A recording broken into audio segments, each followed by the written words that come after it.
I mean, do I even bother this week?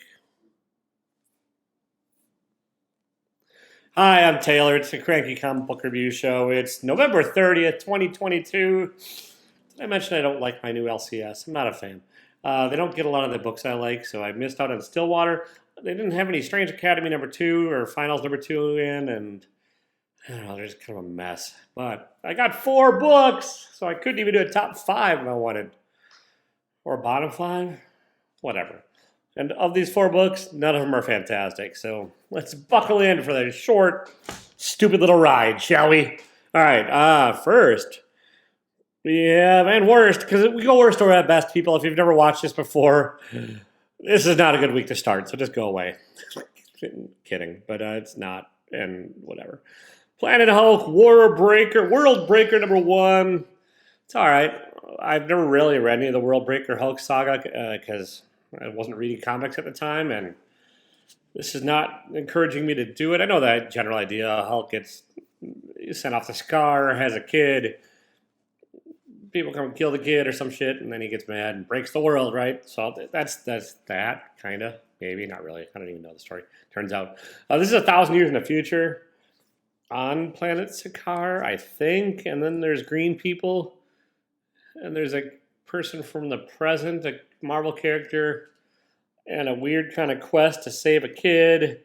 It's fine. The art is really inconsistent, and the story's just kind of eh. Honestly, it's like I could shrug at this story. There's nothing about it that makes me crazy interested to read anymore, or any less. It really is just middle of the road stuff. And, the art, middle of the road stuff, too. Art by who? This is Greg Pak's the writer. I've liked some of his stuff. I liked Lazarus, I think is what he did. I can't remember. I really memory's hard. Garcia is on the art. Manuel Garcia. Cam Smith on the inks. There's panels that look really good, and then there's panels and pages that just look kind of like he doesn't know how to draw the figure. And I get the Hulk's a distorted figure, but that's a really bad Hulk face. And then a really bad close-up of a Hulk face down below. It's just, I don't know.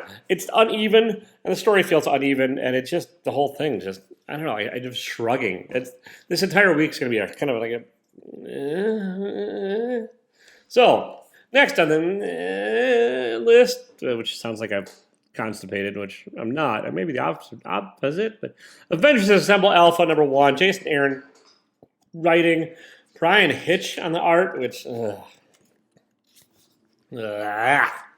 And Andrew Curry and Alex Sinclair. I don't know. There's a lot of credits on here, but it's mostly Hitch penciling, and Hitch is just not. I don't love his pencils. I used to like it. He did America's Got Superpowers back in the day, and I kind of like that. And I think he did some stuff on I don't know Planetary maybe. Can't remember. But I liked some, or no, it was Ultimate Universe, Ultimates, Ultimates, whatever. But I don't know. He's got a really heavy inking hand, and maybe he's not even inking himself, but it looks like he is. And it's just a heavy-handed approach. And then the story, it's Jason Aaron. Jason Aaron's been apparently setting this up for a long goddamn time in every single title that he's working on. The only one I've kind of read is Avengers Forever, which I said the story needed to go somewhere, but apparently it's not really going anywhere in Avengers Forever. It's going somewhere in Avengers Assemble Alpha, to be continued somewhere. It's a setup of an event book, and I didn't... Oh, no, it is. It's to be continued in Avengers Forever number 12. So it's not even really an event book. It's just kind of a setup to something happening in Avengers Forever. It's probably a crossover setup more than anything else, which is, I guess, better because you're not tied into the rest of the shit you don't want to be reading. So if you like Jason Aaron stuff, just read these. This is about as tropey as they come for a $6 book. You get 2 heroes together and they mistakenly fight.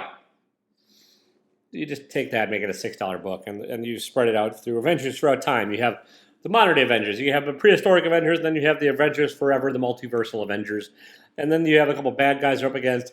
Eventually they sort of realize, though, oh, no, we got to fight the bad guy.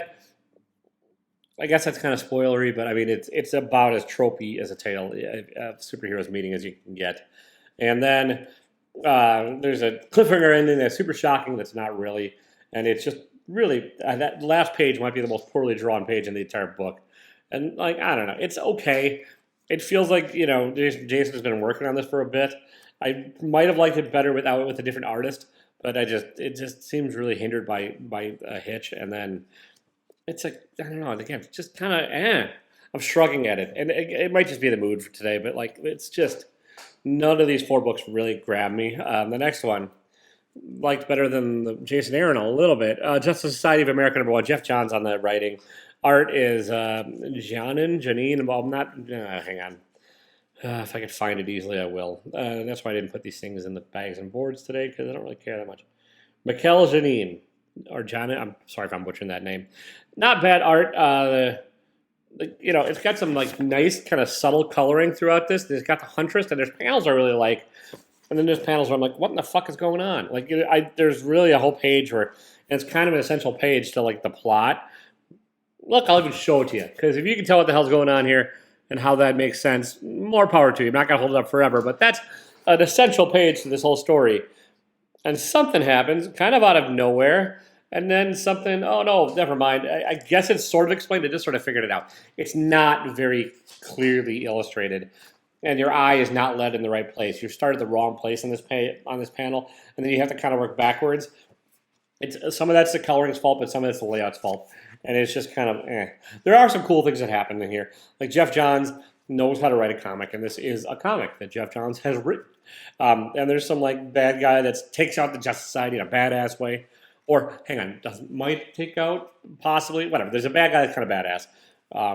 And then, yeah, it's still, of the superhero books I read this week, it's the most entertaining.